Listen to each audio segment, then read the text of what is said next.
are expats and retirees will be leaving Thailand in 2021. If so, what made that happen?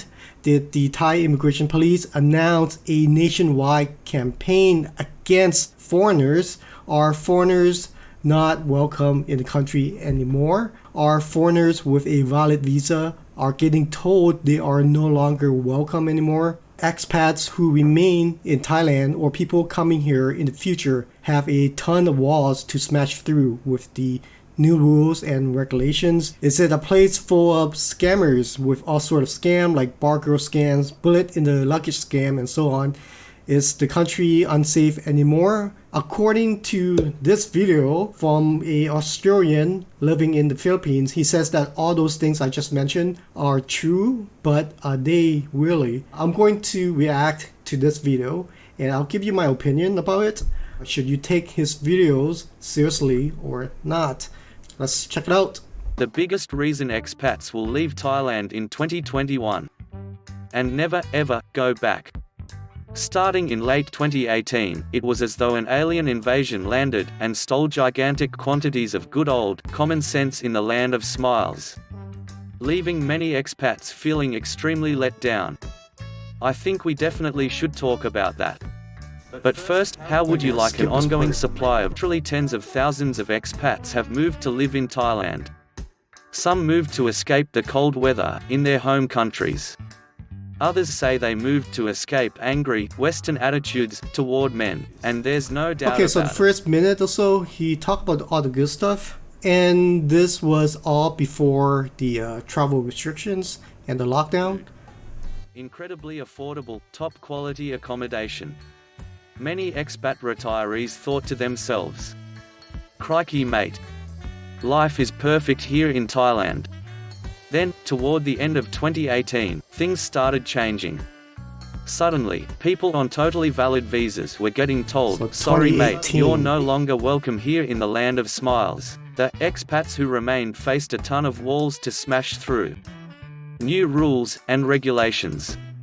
Then came 2019, which could very well be called the year of the Scammosaurus Rex. The year of To many, it felt Rex. like it was. Okay, let me pause it for a second here. Okay, it's more complicated than what he just explained in 15 seconds, because if he told the truth or the full story of what happened in 2018, it would not fit into his narrative of the year of Scammosaurus Rex, and his video would be probably 20 minutes long. Here's what happened in 2018. They updated the retirement visa policy, specifically the non-immigrant O visa based on retirement. Many expats and retirees have been on this visa for many years, if not like over a decade. Also, back in 2018 and prior, you did not need money deposited in a Thai bank account inside Thailand, or even have money in your home country, because back then there was a loophole where people were lying and using fake documents by going to their embassy and getting a affidavit that says they have the money in their bank account, even though many do not have any money. What happened was that many low-income foreigners over 50 years old were using this loophole and had no money to stay in the country. What's the big deal? What's the big problem? The problem is that besides is fraud to have fake documents to get a visa here, some of these retirees and expats became sick. Many or some have no health insurance or no money to get medical services. Many die and can't pay their bills, which left the Thai hospitals with unpaid medical bills. Money and resources that the hospital could have been used on Thai citizens. There were medical fees owned in hospitals nationwide by foreigners, which is around 15 million US dollars from October 2018 to September 2019. And also there's all sort of other problems too. Here's another problem by a French guy who went to get his cancer treatment, and after he got treated, and I believe he got cured, and the hospital saved his life, the Thai hospital, he went and he sued the Hua Hin hospital because he wanted to pay the same as the Thais, because he was going to the Thai public hospital. So the hospital eventually gave him back 20,000 baht, which is around 700-800 US dollar. If you're a expat or a foreigner or a retiree and you expect free medical coverage in the country, or you expect to pay the same as Thais inside a Thai public hospital, that's what's meant to serve the Thais, and you're using fake documents or loopholes to stay in the country, I think they don't want you here, and I think they will be forcing you out of the country. But with all the lockdown happening worldwide, and currently inside the country with very few tourists in the country at the moment, it'll be interesting to see if they will return to that or become more strict. The other thing is that Thai immigrations changed their or updated their visa policy for the retirement visa or the non-immigrant O visa based on retirement back in 2018. Immigration made it harder for people to use the loophole by tightening up the procedure by removing the affidavit from the embassy for proof of income. So now people needed to have money in their Thai bank account to get their non-immigrant O visa based on retirement. But there are 2 other retirement visa outside of Thailand that you can get, and it doesn't need money inside a Thai bank account, which I won't get into. So back in 2018, it was true that many expats and retirees with a valid visa were no longer welcome or told to get a new visa with proper documents. But what this guy didn't tell you is that these people were using the loopholes by lying they have money or use fake documents to get a valid visa. Also, there were innocent people with a valid visa who used a shady visa company that used this loophole to fake documents. Because their visa was obtained illegally with fake documents, the visa holders were told to get a new visa. Alright, so those are the major problems why they updated their retirement visa back in 2018 and a few other things. So it's more complicated than what he said in like 30 seconds. So if you think that was pretty bad, just wait until he starts talking about the scams and how foreigners are getting beat up and left for dead in the country.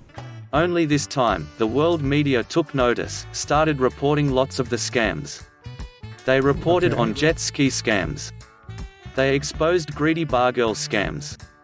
They exposed insane bullet scams. They exposed the jet ski scam been around before 2019. And if you don't use a jet ski, you don't have to worry about it. Also, the greedy bar girl scams in 2019. So is this guy like brand new to the country? They've been like doing that for years.